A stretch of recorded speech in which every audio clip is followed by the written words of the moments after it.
Alrighty, well, I want to say thank you guys for all tuning in. My name is Lisa Situ, and I first want to say thank you to Mr. Sogo for inviting me to be a part of these webinar series.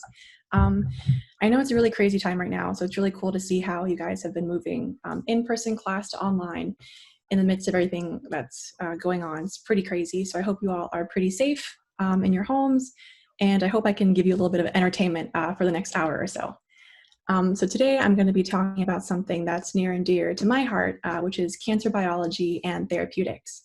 I hope that you guys will all find at least a part of this really interesting, since cancer has probably touched all of our lives in some way or another. So before I go into that, I want to tell you a little bit about who I am and kind of where I'm at now.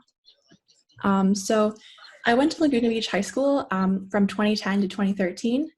During my senior year, I took ACR with Mr. Sogo, which was honestly such a fun time. It was the first time I actually got to I felt like I really had a real hands-on science experience and got to see what a real lab might look like. And I will say that this experience really led me and drove me to pursue science over the next 7 years.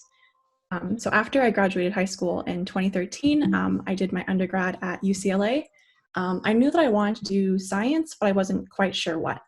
I ended up majoring in molecular cell and developmental biology, which is basically this very research-heavy major that lets you explore many different types of biology, from like a higher level to very zoomed-in molecular levels.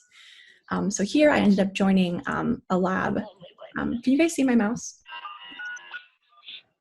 Maybe. That's okay. I'll point generally. So I joined the lab of Dr. Heather Christoph during my third year. And she, like Mr. Sogo, was just an unbelievably awesome mentor that got me really excited about science. In this laboratory, we studied metabolism, which is kind of basically how your body and how your cells take up food and nutrients and how they use them in different ways to make energy. This is really different in healthy cells versus cancer cells versus virus-infected cells. So I liked this lab so much, I stayed in it for 2 years until I graduated. When I graduated, I took a gap year, actually stayed in this year during that time and worked full-time. So from 2017 to 2018, I stayed in the lab and applied to a couple different graduate schools to get my PhD. So now I'm at Harvard University, where I'm working on my PhD in biological and biomedical sciences. Here, I've been lucky enough to find another great mentor named Dr. Karen Schakowsky. So here's our lab, and Karen is right here. This lab is very focused on cancer. We're interested in all types of cancer that have these mutations or deregulated signaling in this pathway known as the RAS-MAPK pathway. About 1/3 of cancers have mutations in this. So we're really interested in not just the science of cancer, but also how we can make how we can make better therapies translate into the clinic for patients. So the way I've structured my talk, I've split it up into 3 different sections. And I've, like Mr. Sogo said, we kind of have a break section for questions in between each of them. So firstly, we'll start off by defining what exactly is cancer and what makes it different from healthy cells.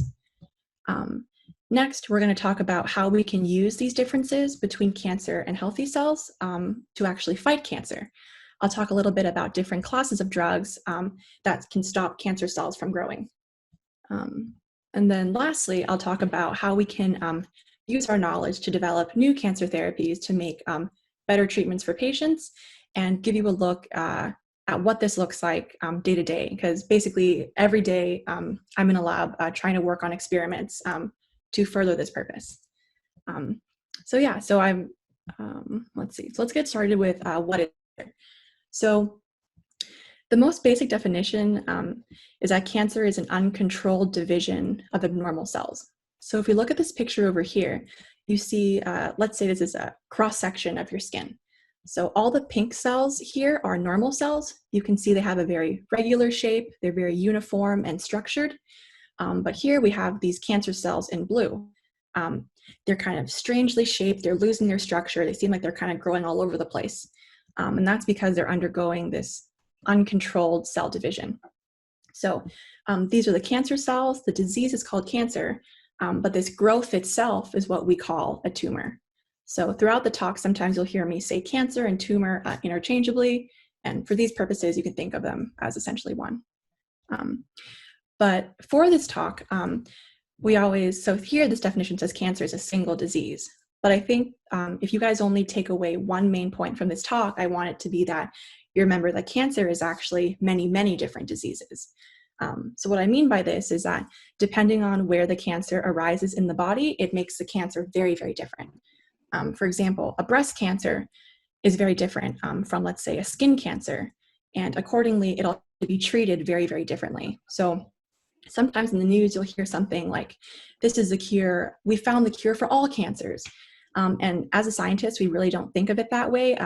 It's obvious that each of these cancers are very, very different. So we're going to have to dive deep and understand what's going on in breast cancer versus what's going on in skin cancer. And the treatments will probably be specific. But of course, there are common themes that are shared between cancers, and we'll talk about some of those. So in my work, in my lab, I focus on skin cancer. Even within skin cancer, there's a couple different types. So here is a cross-section of skin. So depending on which cell type inside the skin becomes cancerous, you'll have different kinds of cancers. So these, for example, these three all have different patient outcomes. Here on the right, melanoma, this is what I focus on. It's one of the more deadly skin cancers. And it basically arises from the melanocytes of your skin. So these are the cells that produce pigment. So when you go out into the sun and you get a little bit of tan, this is basically your melanocytes producing pigment to protect your body from UV damage from the sun. And then even within melanoma, they're all quite different depending on how far along they've progressed. So we call these, in this case, stages of melanoma. So at really early stages, the outcome is good. So melanoma, oftentimes they're dark and colored, you can see them. So if you catch them early, it's basically 100% cure rate if you can remove it surgically. So the outcomes are really good. However, if the melanoma, as you can see here on the right, once it's progressed further, it's invaded deeper into the skin or into the bloodstream or spread other places, the outcome is not so great, and you really have to move to more serious therapies, and often it cannot be cured. So you do your best to extend lifetime. So my focus is on this late stage of melanoma, but an even extra layer is that what's causing these melanomas? Well, melanomas often have mutations in their DNA. So you can divide the tumors based on what mutations they have. So before we talk about that, I want to remind you kind of what DNA is and take you to the central dogma of biology. So you guys may have learned that DNA is the genetic material in each of our cells. It tells our cells exactly what to make, how to make all of these essential molecular machines that basically do the important functions in our body. So DNA is the instruction guide, RNA is the middleman, and then it creates these molecular machines that are really important for things. So we'll do a quick little video. It might be a little glitchy, but we'll go through it. Hopefully you pick up some important stuff. So here we're going to start at the outside of the cell. We'll zoom into the nucleus where all of the DNA is. Let's let it play.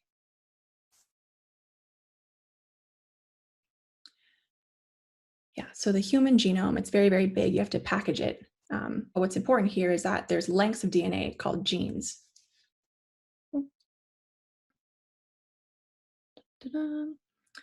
Yeah, this DNA then gets read by this enzyme called RNA polymerase. So you can see here the sequence is very important. The DNA gets written as RNA. This RNA then gets processed. And then it gets transported out of the nucleus and into the cytosol. So now RNA, this middleman, is going to get captured by this, this factory called the ribosome. Now the ribosome, again, is going to read the RNA letter by letter to know exactly how to make this molecular machine. So kind of the real reason I want to show you this video is to emphasize how important it is that the sequence remains correct at all three of these steps. So issues in DNA can lead to issues in RNA that might lead to issues in these machines that we're trying to create. So that is really, so cancer is caused by a lot of things, but it's primarily caused by these mistakes in the DNA, what we call genetic mutations. So a lot of things can give rise to genetic mutations. We talked a little bit about UV rays earlier when I talked about sun damage. So too much sun damage can cause damage to DNA. Also, tobacco smoke can cause damage, but you can also inherit this mutation from your mom and dad, or it can happen accidentally inside your cell. So let's say this mutation in DNA is happening in an enzyme, basically this molecular machine that does something. So let's say you have a little bit of DNA damage. Normally, the cell can handle this and fix the damage, and then you'll have DNA repair, you'll have a normal enzyme, and this happy little healthy cell. However, in the case of cancer, if you have a buildup of many different mutations that all kind of add up, the cell can't really handle this. And if these mutations are in really important genes, you can give rise to cancer. So what this kind of means is that these mutations might mean you have no enzyme at all, you have an enzyme that doesn't work right, or you have an enzyme that works way too well. So we're going to talk about this last example a bit moving forward. So I guess the question you might ask is, can you mutate any gene and get cancer? Well, not quite. So it really matters what genes you mutate. Oftentimes, cancers have mutations in these cell growth pathways. So here's this happy little human skin cell. We're going to zoom into the plasma membrane here. So here, this picture, this is the outside of the cell. This orange is the inside of the cell. And everything circled here pretty much is an enzyme that has like a particular function. So basically this cell, every cell has to communicate with other cells or receive signals from the environment. So let's say the environment says, hello cell, it's time to grow. So you're sending all these signals to the cell. The cell then has machines that it can use to recognize it and say, ah, yes, it's time to grow. So if we focus on the left here, we can see that the signal gets passed down to several of these pathways. For example, here we'll focus on RAS in purple. So the RAS machine then activates the RAF, which activates MEK, which activates ERK. So basically all these machines are working together to tell the cell to grow because they see this signal.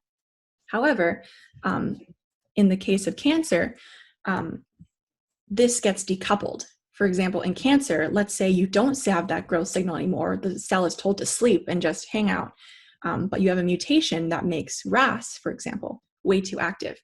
Now, this means that this pathway keeps going on. All these machines are functioning, but the cell was told to go to sleep. So this is an example of how cancer might occur. It's not so simple as one mutation causes cancer, but it's really a couple of mutations that build on each other. So with that, I want to take a quick break and remind you of what we've learned so far.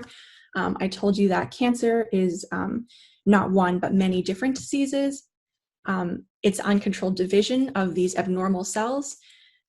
Usually this happens because there are mutations in DNA, usually several mutations, and these mutations are often in the cell growth pathways that I showed you earlier. So yeah, we can go ahead and stop there and get any questions that you guys might have. Yes, we have some questions already in the chat, so I'll look there now. If you have a question, now's your time to put it in the chat.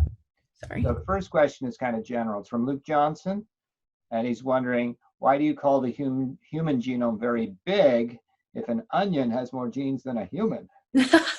That's fair. Okay, that's fair. I guess relativity. Yes, I guess in my mind, when I think the human genome has 18,000 genes, it's very big. But you're right, onions, I don't know the size, but yeah, it's very humbling to realize that something as simple as an onion has less genes than we do. So good catch. In that case, we are very small. All right, second question. It's talking about the spread of cancer. It's from Angelica Jorio. A lot of times you hear that the cancer has spread. Does that mean the genetic mutations have spread to different types of cells throughout the body? Oh, interesting. Okay, so genetic mutations can't really, they're not infectious, so you can't really pass them on from cell to cell. Usually when you think about genetic spread, I guess if I can show you here. So in this picture, there's a genetic mutation in this mole, let's say, and the spreading is kind of inside of this mole, every cell has a lot of different mutations going on, and these mutations keep happening. So as you get more and more mutations, this cell gets the ability to start moving. So it's not that a cell in, let's say skin cancer goes from skin to the lungs. It's not like suddenly your lungs got the mutation. It's that a cell from your skin had the mutation that gave it its ability to metastasize or migrate to that place. So yeah, that makes sense. Okay, so what I hear you saying is that it's not the DNA that goes, it's the whole cell that goes. Exactly, Yeah. exactly. Okay, super. All right, this is from Mark. I believe it's Mark F to me, but I'm not sure. How often do the mutations happen? Since we have so many cells in our body, why doesn't everybody get cancer at one point? Yeah, that's a great point. So our body has evolved. You guys may have heard of tumor suppressors. So let me start. So basically every cell has a lot of checkpoints to keep it healthy and safe. So mutations, like I showed you, are kind of happening all the time, but most of the time your body can take care of them, repair them basically. But there's also these extra kind of guardians of the cell that you call tumor suppressors. They're kind of like these little guard dogs that realize something's going wrong. This is a cancer cell. Let's quick and shut this down. So it's called programmed cell death. If there's too many mutations in one little cell, there's like alarm signals going on everywhere, and the cell decides to just undergo cell death. So that's one way. I'm trying to think of other ones. But yes, like you're saying, you can get a lot of mutations over time, which is why aging is one of the biggest risk factors for cancer. The older you get, unfortunately, the more likely. Okay, well, this will be the last question. We have more questions in the chat, but we do want to move on, and we can probably get to your questions a little bit later. But I think this is appropriate. Why is cancer more common in some parts of the body than others? Oh, okay. I love this question. So my lab cares a lot about this. So it's because of tissue specificity. So like basically cancer doesn't just make up stuff on its own. Cancer is always taking advantage of what is already activated in your body. So let's look at the colon or like the stomach area, for example. Like this is an area that's very prone to getting cancer because those cells, as you know, are turning over all the time as you're digesting food and getting damaged. Those stomach cells in your intestinal lining, it's always turning over. So you already have very high growth pathways. So it's kind of easy for the cells to get one or two extra mutations and basically like hijack the system. So that's one example. It's pretty complicated, but you have to think about the background of each organ. So I don't know if I can give like a one sentence explanation. I can try to come back to it at the end and talk a little more about it, but this could be like an entire 3-hour talk on its own about why some areas get it more than others. I guess skin's obvious because you get a lot of exposure to carcinogens. Yeah, I would say, so that's great. Some it's environmental, but some it's innate to the nature of the tissues that they are already need to be fast growing. Okay, great, exactly. Cool. Let's go on with the talk. Awesome. And there'll be another chance for you to ask questions in a few minutes. Yay. Alrighty, cool. So, so we talked a little bit about these differences between normal cells and cancer cells. So how can we use these differences to fight cancer? So there are many different classes of cancer treatments. One you might be most familiar with is chemotherapy. So this basically targets dividing cells. I told you earlier that these cancer cells divide when normal cells should not. So this is a good way to target them. Basically, there's a bunch of different kinds of chemotherapy, but one way to kill them is by damaging their DNA so much that they cannot grow anymore. You have to properly copy your DNA in order to divide. So an example of a chemotherapy that does this is cisplatin. So it looks a little complicated, but we'll break it down. So cisplatin is this platinum-based molecule that causes DNA damage. So here on the left is a very zoomed in look at the DNA backbone of like normal DNA. And then here we see a guanine, which is one of the DNA bases. There's two guanines next to each other. You can see they're connected to the DNA backbone, but they're not connected to each other. When you add cisplatin, this platinum, this molecule then forms these covalent bonds, thereby linking the guanines together. This is not normal for DNA and is like not easy to repair. So imagine that you've added cisplatin to all of these cells all throughout the genome. this kind of DNA damage will basically kill the cells because it's too catastrophic. Yes. So an important thing to know about chemotherapy is that, of course, cancer cells divide, but you also have normal cells, like normal healthy cells that divide off. And think about how often your hair grows, how often your skin sheds and your stomach lining. So this is why when you see a lot of patients that are undergoing chemotherapy often see loss of hair, gastrointestinal discomfort, and rashes. So how can we improve upon chemotherapy? Not that chemotherapy is not great. It's very effective in some situations. So to improve upon this, there's targeted therapy, where we're specifically going after things that are unique in cancer. So I showed you this picture earlier that said these cells, when they're not getting these growth signals, they have mutations that keep the pathway on. So let's zoom in to the RAS pathway. It goes RAS, RAF, MEK, ERK. If you have mutations in one of these, can we then design something that binds to that mutation and basically stops it from doing its cancer-causing function? The answer is yes. There's a really good success story with RAF. So I'm going to call it, there's a couple of different isoforms. I'll call it BRAF. So this BRAF is mutated in many melanomas. So this little rainbow picture is the protein structure of BRAF. So all the colored coils are BRAF protein. And then you can see here, there's a small molecule drug called vemurafenib. It fits right there into the pocket of this protein. So in that way, this is really specific for cancer. This drug is only binding into the pocket of RAF that has this mutation. So that's pretty cool. Like this is one of my favorite success stories. But so that's targeted therapy. But I also, you guys know about probably surgery, radiation, immunotherapy. Won't have too much time to talk about that, but we can talk about it at the end. So going off of vemurafenib, I told you it was very miraculous.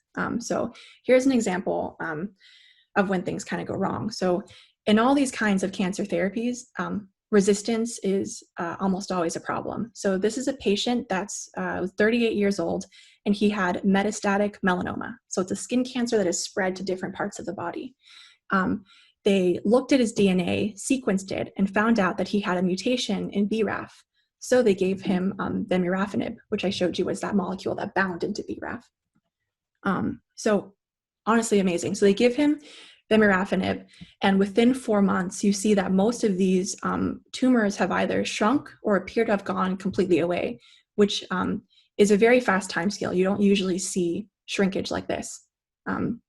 However, just 2 months later, it looks obviously that the tumor has come back, perhaps even worse than before in certain areas. So this is what we call cancer resistance to this drug. There are many different ways this could happen, but the two easy ones to think about are maybe when you added the drug, not all of the cells died. So over time, those cells were able to grow back. Another option is those cells, you kept treating them with drugs, and eventually they got more mutations that let them escape this drug treatment. So overall, my big picture here is that resistance is a problem that happens in all cancer treatments. And then the big picture now is like, how can we try to prevent this? So in the lab that I work in, I'm interested in the idea of combination therapies. So when you treat a cancer with a certain drug, sometimes you can try to predict that the cancer might resist in a certain way. So you can think of maybe targeting the cancer 2 different ways from the start to prevent this resistance. So that's kind of the big picture concept of combination therapy. So like I told you, I'm interested in these late stage skin cancer, these melanomas that really don't have great treatment. The ones I'm interested in have this mutation in RAS right here, specifically NRAS. If you treat them with an inhibitor against MEK, they're currently, no one has, well, they're in progress now, but no one has made good inhibitors against NRAS. So they just inhibit MEK. This extends survival by a few months, but it's really not good enough. So my big picture question is, what can I add? What can we as a field add on top of MEK inhibitors to really kill these cells and hopefully see a tumor shrinkage in these patients? So that'll be the focus of my next section, but I want to go ahead and take a little break here and talk about what we've said so far. So I introduced you to basically 2 major classes of cancer drugs. We talked about chemotherapy, which kills dividing cells, cancer, but also healthy. We talked about targeted therapies, which ideally should only be cancer specific. But I told you that in the end, resistance is a problem for all of these. So moving forward, we really want to think about resistance in the back of our minds. So yeah, I'll go ahead and take a little break there and see what you guys are thinking. All right, first question, Austin Newberry. If the immune system can attack small quantities of cancer cells, why can't it effectively attack a tumor? Yeah, great question.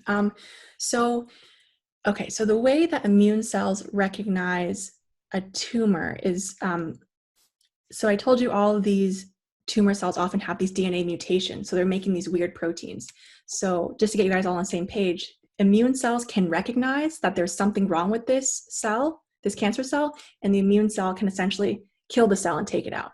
So immune cells are really working pretty hard in general. If you look at your arms, you probably have a lot of different moles. These are probably the result of your immune cells making sure they stay in place.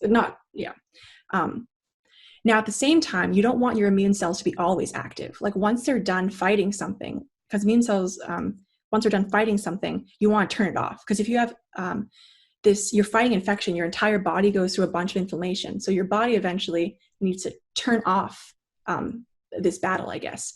So cancer cells take advantage of this and they secrete these factors that tell the immune cells, it's time to go to sleep, stop attacking me, no danger here.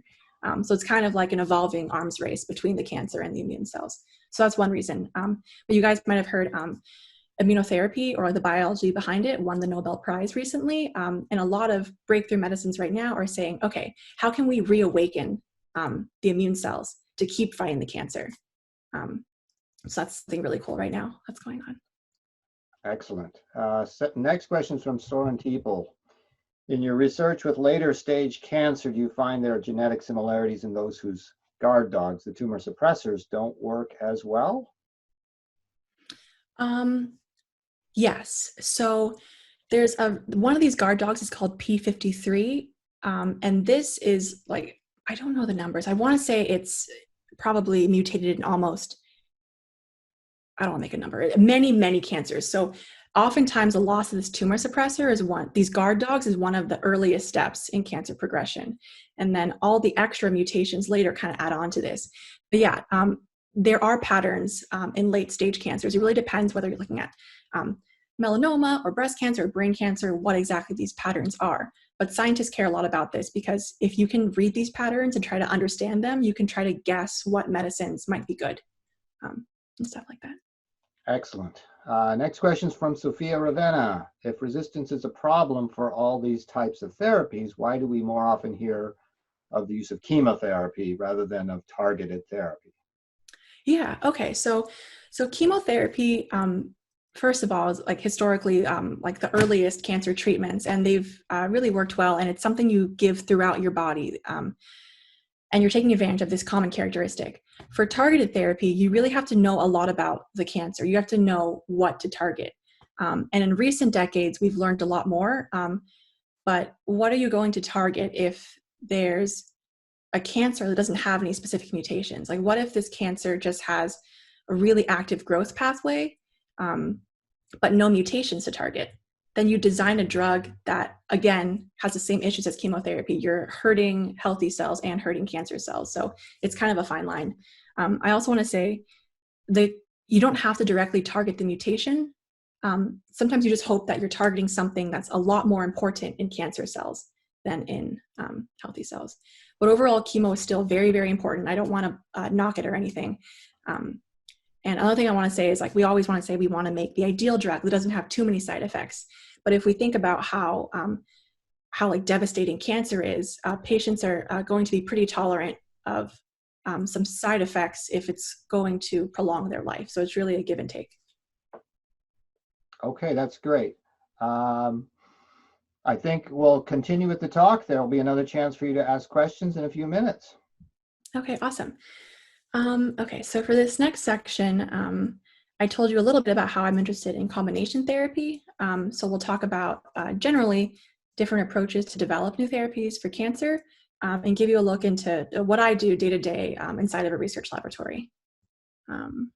So one of the best tools we have as cancer researchers is the ability to study these cells in vitro.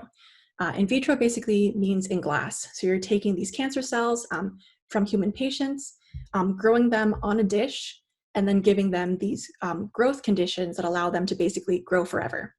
It's kind of crazy to think about, but this is a way of immortalizing the cells.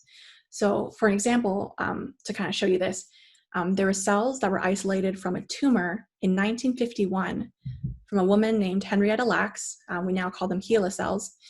These are still in use in labs worldwide today. So basically, once you get those cells in a dish, you can look at them under the microscope, you can do experiments, or you can treat them with different kinds of drugs to see how they might respond. So here I've included a video of HeLa cells. You can't see them under the naked eye, so we're gonna look under a microscope, and we're gonna start with one HeLa cell. You can see it kind of balling up and dividing in two. This is how they divide and grow. This video is obviously sped up very quickly, but a division happens about every 24 hours, or one cell divides every 24 hours. Yeah, so it's pretty crazy to watch. I told you that cancer cells have a lot of DNA damage, so you can see their nuclei. They look pretty wonky and not the same as each other. So that's another hallmark. But yeah, so these cancer cells, these HeLa cells, come from the patient had cervical cancer. As I told you before, every cancer is very different. So for my work, I don't use these cells. I have to use skin cancer cells. I also want to say that you have to have consent from patients first. They must consent to the research before you use it, obviously. Okay, so diving into skin cancer, I told you that these late-stage melanomas, if they're treated with MEK inhibitors, this has little effect, but not too much. So my question is, what can we combine with MEK inhibitors to cause death in melanoma? So the idea is we're inhibiting MEK. What other important cancer gene can we inhibit to really push this to a phenotype of cell death? We don't just want the cells to slow down, we want them to die. The idea is you want the tumor to just shrink. It's not good enough to still have a huge tumor all over your body. There's a couple of different ways we can do this. If we know a lot about the biology, we can guess, oh, hey, we know that this gene is very important. We can try to knock it out. But another way to do this is to be very, very systematic and test every single gene in the genome.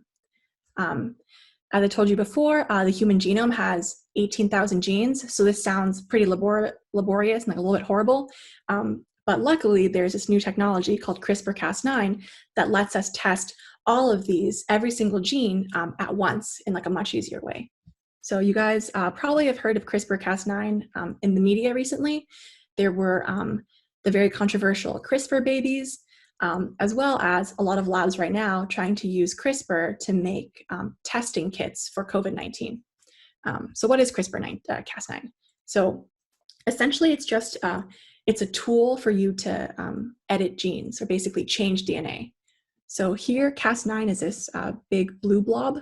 It's basically an enzyme, this molecular machine that can cut DNA. And then here, the DNA it's cutting could be DNA inside of a nucleus of a cell. Cas9 will cut anywhere, so you have to tell it exactly where to cut. So into these cells, you also add a guide RNA. So this guide RNA is specific, is complementary to the DNA region you want to bring Cas9 to cut. So using this technology, we can use CRISPR-Cas9 to cut and damage these genes and essentially like inhibit them. We call this a knockout, a CRISPR-Cas9 knockout. So we're going to do this one by one with different guide RNAs in different in different cells. So let me show you this graphically. So on this slide, these are all skin cancer cells. Each different color is a different cell. I'll tell you more about that. So the setup of our experiment is we have a control cell where we don't do anything to it, just leave it as a control. In our second cell, we're going to call cell 1, we're going to have a guide RNA that takes Cas9 to cut and knock out gene A. In cell 2, you have a gene B knockout. In cell 3, we have a C knockout. So every single cell is the same, except it's losing one gene. The idea now is that I want to add the MEK inhibitor to turn off that growth pathway and see what happens. So we can go by this one by one. So in a normal cell, when you add MEK inhibitor, it slows down the cells, but you don't expect them to die. So if the numbers are simplified,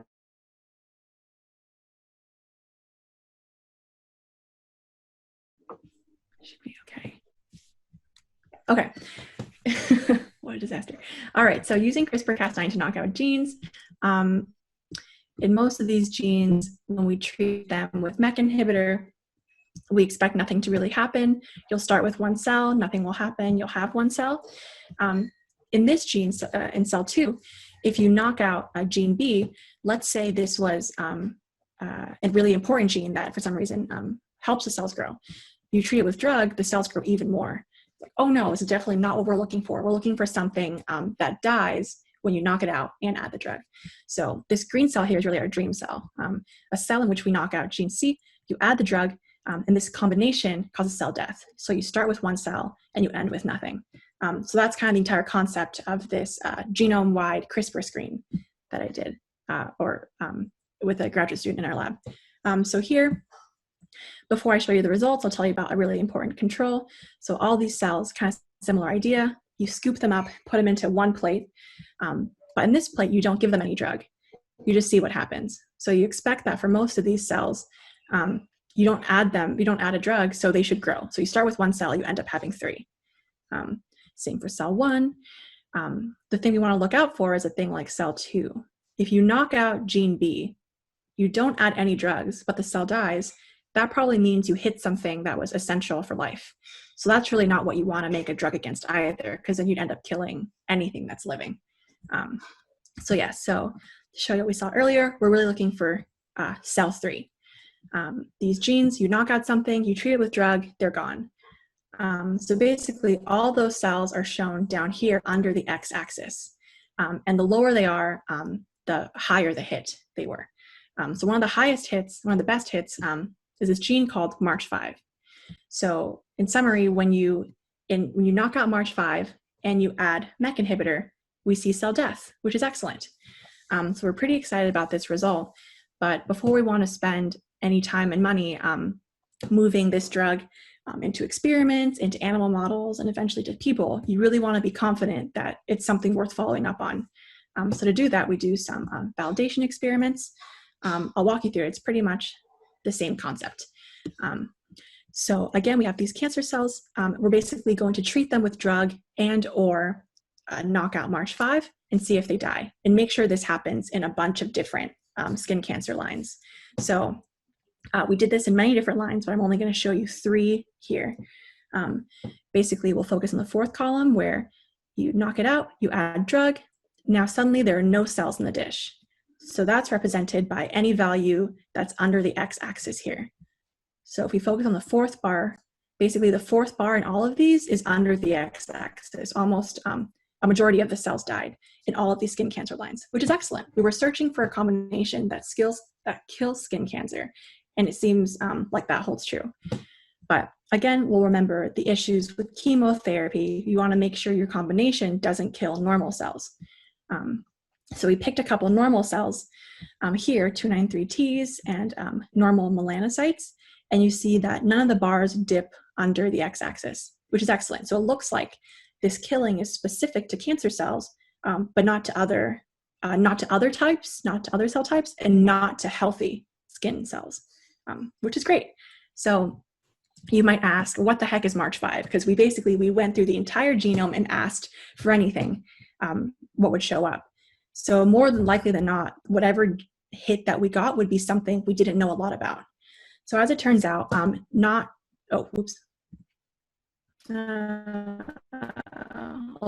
skip that for now. So you test combinations in cancer cells, make it more biologically relevant. You want to see that you can actually use them in an animal model. So a lot of cancer labs use mouse models of cancer. So basically here we'll have these melanoma cancer cells. We'll inject them into the flank of a mouse, allow a tumor to grow, and then you're going to knock out the gene and treat with the drug in combination and watch over time. does the tumor keep growing, like the top right here, or does the tumor actually get smaller? And that's the ideal outcome. You want some kind of combination that shrinks in mice. So yeah, we can definitely talk about that too if anyone has any questions. But I was telling you earlier, what the heck is March5? So we don't know too much about it. It's a molecular machine that's found in the mitochondria. You guys probably know of it as the powerhouse of the cell. So yes, it makes most of the energy for your cell to do all of its functions, but it's also much more important than that, and does a whole slew of other things. So here, I want to knock out March5 and see what the mitochondria look like. So we have these skin cancer cells that we put under the microscope. I added something called mitotracker green, which is this fluorescent mitochondrial stain. It goes into the mitochondria and makes them like shine with green light. So if you look at this under the microscope, I've kind of outlined the cell borders here. The cells where I don't do anything to them, the mitochondria, these little kind of little bits all over, like mic-X or something. But when I knock out March5, suddenly you see these mitochondria are super long and kind of aligned with each other. And I'm just kind of, my big picture question is, why does loss of March5 make the mitochondria so long, and is this important? One key thing is that most cancer cells look like the picture on the left, where the mitochondria are really small and fragmented. So there's hints that maybe it's really important for cancer cells to keep their mitochondria so fragmented. So moving forward, my questions are kind of like, what's going on when these mitochondria change shape? Why is this important for cancer? And I think this will be really important in understanding if this combination therapy makes sense, and to try to investigate for treating patients in the future. So that's, I've got a lot of work ahead of me once I can get back into the lab to figure out how that works. But yeah, that's pretty much what I work on. I want to give you guys a quick summary, and then we can get into any other questions you guys had. So I told you that we use a lot of different models in the lab to study cancer. We'll study it in vitro, in cells in a dish. When things start to make sense, you can move them in vivo into an animal model. People use often mice. And then I want to end with like a feeling of optimism, where it's like we have made really awesome strides in cancer research over the past decades. And yes, there's resistance.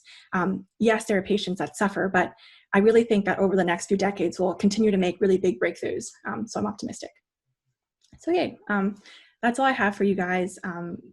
Thank you for listening and for bearing with me as I left the face of the earth and came back. But yeah, any questions, definitely let me know. Okay, well done, Dr. Situ, recovering from the black hole. So March5 is a gene, and it has a name. Do all the 18,000 genes have names? Not so. So when a gene is first discovered or understood, usually whatever scientist finds it first can name it whatever the heck they want. So most genes have some pretty weird names. March5 is one of them. It almost doesn't make any sense. It's membrane associated ring CH. And you're like, oh, okay. So it has a name, but it doesn't mean too much. There are even some genes, because there are 18,000, no one has really gone into them yet. They get these random names like CF429. So they might have names, maybe just for bookkeeping, but not all of them are really fully understood. So if you guys are interested in science, like jump in there, figure out this random gene and figure out what it does. I don't know, you can literally make anything you want and become the next Nobel Prize winner. Do whatever you want. Okay, we've got some student questions here.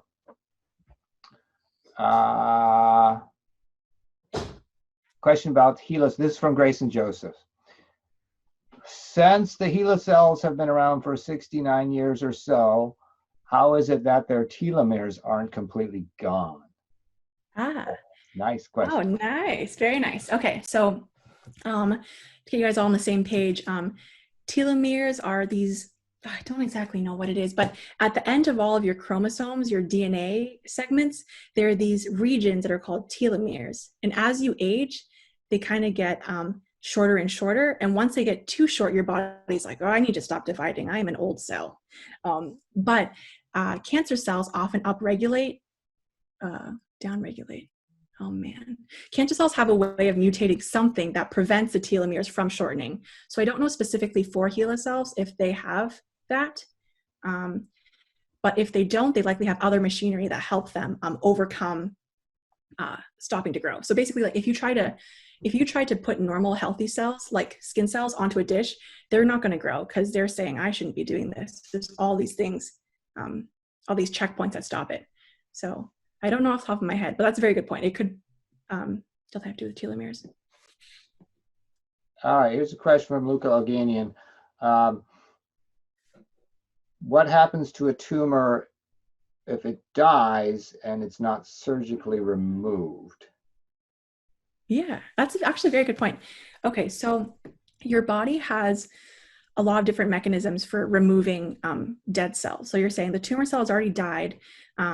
Depending on how it dies, it might send signals to your immune system to come clear it up.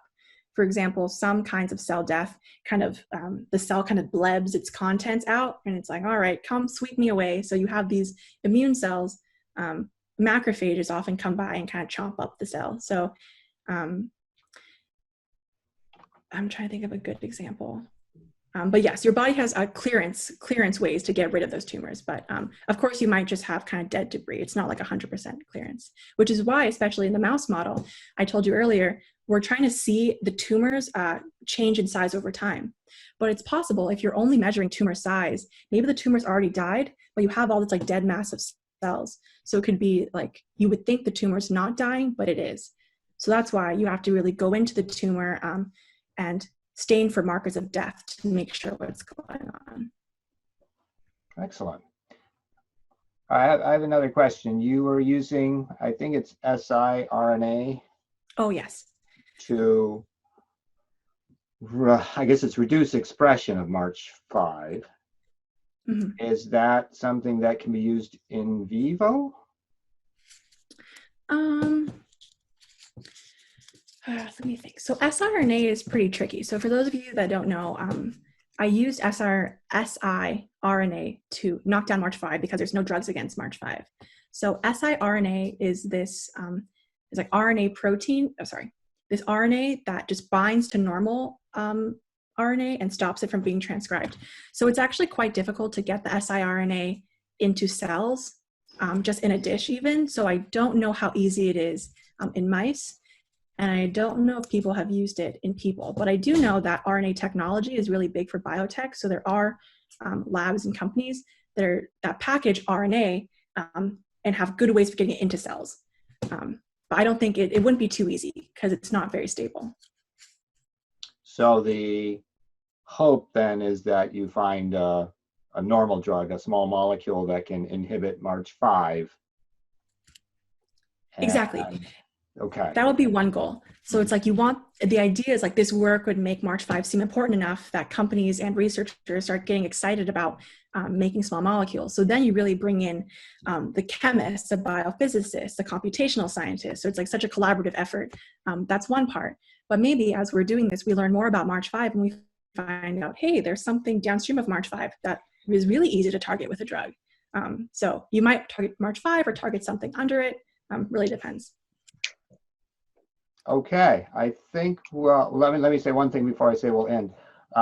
So what Dr. Situ said there is then you need to bring in the chemist. So 3 weeks from now, we'll have a chemist, Andrew Raub, who does just that. He's looking for making the molecules that will inhibit the specific enzymes that are important for cancer development.